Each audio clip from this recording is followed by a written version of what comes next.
Sa Dinagat Island, pinalakas ng provincial government ang kanilang disaster preparedness sa pamamagitan ng pagbili ng bagong emergency response vehicle na nagkakahalaga ng 9.2 million pesos. Sinabi ni Governor Nilo Demeri Jr. na prioridad ng kanyang administrasyon ang kaligtasan ng mga mamamayan ng lalawigan, kabilang na ang mga turista, dayuhan at pati na ang mga locals.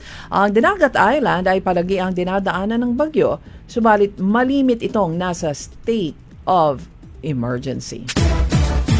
Sa Panamao, Sulu, huli sa anti-drug operation ng PNP ang dalawang drug suspect na nakunan ng 3.4 million pesos na halaga ng shabu.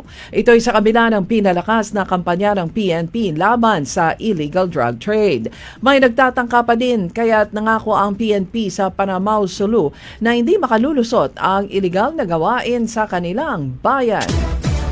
Sa Cagayan de Oro City, hindi naramdaman ng mga pasahero ang kilos protesta ng mga jeepney driver sa lungsod noong araw ng Lunes. Ang dahilan, mabilang lang sa mga daliri ang Jeepney Association na nakilahok sa nationwide transport holiday.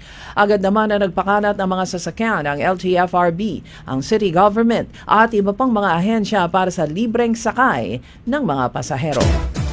Sa Davao Oriental, ipinag-utos ni Governor Nelson Dayanghirang sa lahat ng mga opisyal ng lalawigan na magtipid at kanselahin muna ang mga magagarbong selebrasyon. Kabilang dito ang mga city at municipal foundation anniversaries, mga party-party sa mga opisina, pag-uwi ng mga government-owned vehicles sa bahay ng mga driver o ng mga opisyal. Mananatili ang kautusan habang nasa krisis ang bansa.